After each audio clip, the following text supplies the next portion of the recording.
Setengah tahun Ahok di Pertamina, setoran ke negara naik 7% jadi 8,5 triliun. Ditulis oleh Niha Alif dari Siber.com. Sebelum kita lanjut, jangan lupa subscribe dan nyalakan loncengnya agar Anda menjadi yang pertama mendapatkan informasi dari jurnal terupdate. Seorang Ahok yang kerap dituduh penista agama hingga dijebloskan ke penjara, nyatanya masih menyimpan rasa nasionalisme tinggi. Awal mula ia diisukan masuk Pertamina sudah menuai penolakan banyak pihak, termasuk dari organisasi buruh dan PA212. Tapi bukan Ahok namanya kalau tak mampu membalik keadaan.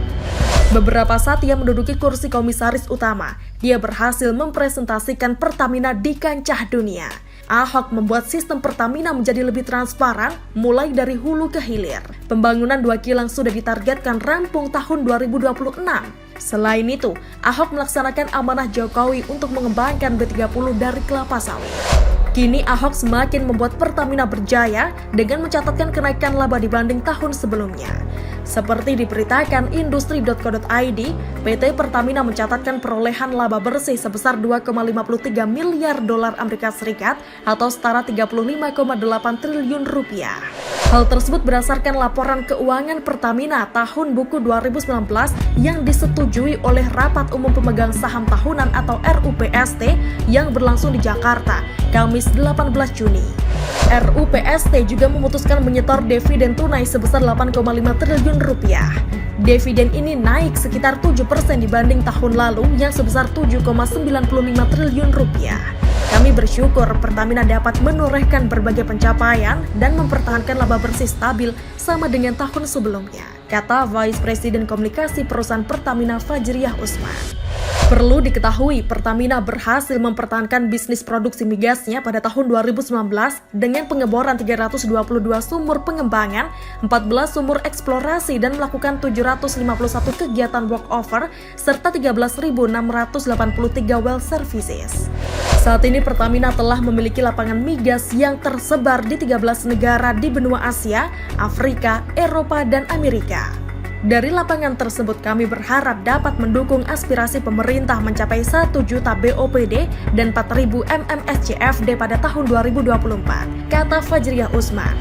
Selain itu untuk mendukung ketahanan ekonomi negara, pada tahun 2019 Pertamina juga mencatat capaian penting dengan adanya penurunan nilai impor crude sebesar 35% dan produk sebesar 11%. Langkah ini dapat menghemat devisa sebesar 7,3 miliar dolar Amerika Serikat atau 109 triliun rupiah, pungkasnya. Percaya atau tidak, pencapaian Pertamina ini tak lepas dari tangan dingin seorang Ahok. Kegigihannya dalam bekerja serupa dengan Jokowi yang tulus membangun bangsa. Maka tak heran kalau ia sering dicemooh anggota parlemen sebagai komut rasa dirut. Tapi sindiran tersebut tak lantas menghentikan langkahnya, malah semakin memotivasinya untuk memajukan Pertamina. Selain memajukan Pertamina, Ahok juga tanggap terhadap isu kemanusiaan khususnya saat pandemi corona. Dari awal munculnya kasus, dengan sigap ia menyiapkan Rumah Sakit Pertamina Jaya sebagai rumah sakit khusus corona sesuai arahan Erick Thohir. Ahok beserta jajarannya juga menyulap lapangan bola sebagai rumah sakit pusat Pertamina untuk menambah pelayanan pasien corona. Kini Pertamina sedang menyiapkan holding BUMN untuk menjawab tantangan Erick Thohir dalam pembuatan mobil listrik. Ini sangat mendukung program Jokowi dalam pemanfaatan tambang nikel yang diolah sebagai baterai untuk mobil listrik. Selain itu, Pertamina tengah menyiapkan gasifikasi batubara untuk mengolah batubara sebagai energi alternatif.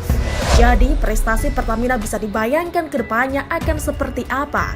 Tinggal menaruh Ahok sebagai komut saja, satu BUMN bisa diobrak-abrik dan diarahkan untuk maju pesat. Akhirnya, Pertamina akan menjadi perusahaan negara yang memberi banyak keuntungan bagi bangsa dan kemajuan usahanya. Semoga Erick Thohir bisa menemukan orang yang setara dengan Ahok untuk membenahi BUMN lain seperti PLN. Saya yakin tak kurang stok orang baik di negeri ini dan berani menghadapi mafia. Tapi kalau kesulitan, lebih baik menggilir Ahok di BUMN yang kritis. Seperti BUMN listrik yang akhir-akhir ini menimbulkan kontroversi. PLN dari tahun ke tahun mengaku rugi padahal memonopoli pasokan listrik. Padahal subsidi pengguna 450 VA dan 900 VA berasal dari APBN.